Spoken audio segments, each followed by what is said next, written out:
Contes et légendes d'Alsace, les deux veuves.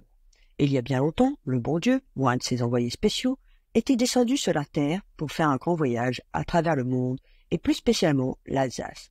Le but était de visiter les mortels, de leur apporter réconfort et consolation. Le voyageur avait pris l'aspect d'un vagabond, couvert de loques, pieds nus, et appuyé sur un grand bâton de châtaignier. C'était l'été, la route était sèche et longue. Fatigué, un soir, il s'arrêta à la porte de la première maison d'un grand village. Ce fut une pauvre veuve qui vint lui ouvrir.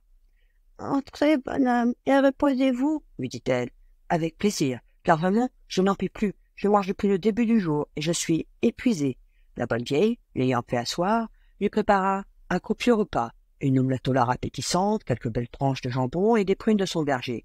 « Mangez, brave homme, vous devez être fort bu. Je vais vous chercher du vin pour vous redonner des forces. » Elle alla donc à la cave et remplit sa cruche de grès. Elle ne buvait du vin que rarement, lorsqu'une bonne nouvelle venait à la réjouir. Après le repas, elle prit le matelas de son propre lit, en fit une couche rustique, et y fit s'allonger l'invité fatigué, qui bientôt s'endormit. Dès le point du jour, le bonhomme se leva et dit à son hôtesse, avant de reprendre sa route, « Vous avez secouru, malgré votre pauvreté, un être encore plus pauvre que vous. Soyez-en bénis.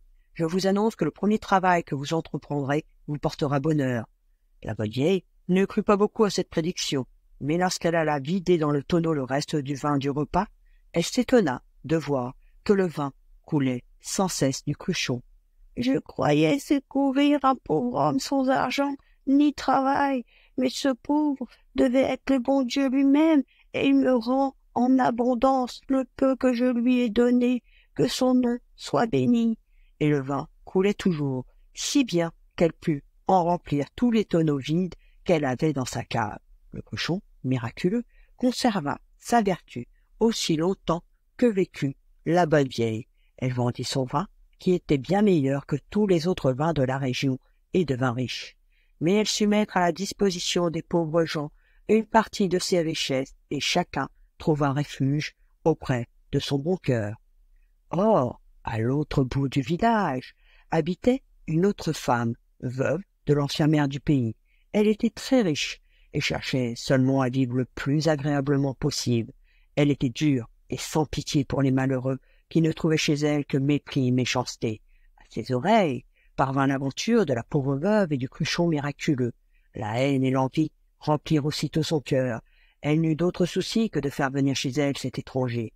Elle alla donc trouver la bonne veuve et la persuada de lui adresser à l'inconnu si elle le voyait.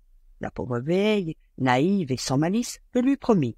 À quelques jours de là, le vagabond se présenta à nouveau, et la veuve complaisante le conduisit chez sa nouvelle hôtesse. La femme du maire, qui dans toute la région et bien plus loin encore était connue pour son avarice et son mauvais cœur envers les pauvres, qui venaient lui demander l'aumône d'un morceau de pain, prépara un merveilleux repas. Elle invita tous ses parents, fit tuer le veau gras, préparer des gibiers, des volailles. « Qu'on ne lésine sur rien, je veux que ce repas surpasse tous les autres, » dit-elle à ses domestiques étonnés. À la place d'honneur, elle fit asseoir le vagabond, puis le repas terminé, elle le conduisit dans la plus belle pièce de sa demeure, où un lit moelleux était préparé. Le lendemain, dès l'aurore, l'étranger avait repris son bâton, et prenant congé de son hôtesse, il lui dit « Le premier objet qui passera par vos mains ce jour même se multipliera à l'infini, pour vous récompenser de vos largesses. » À ces mots, la cupide veuve ne se sentit plus de joie. Elle a maintenant richesse et bonheur.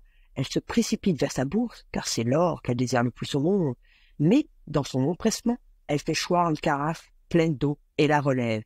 Malheur! C'est le premier objet qu'elle touche après la fameuse prédiction.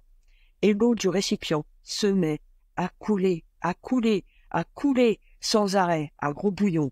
Elle veut y mettre un bouchon. Impossible. La pression est si forte que le bouchon saute. L'eau coule toujours, inondant la maison.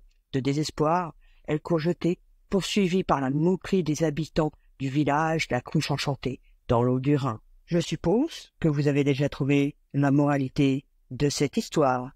Merci de m'avoir écouté et on se retrouve bientôt pour de nouvelles aventures.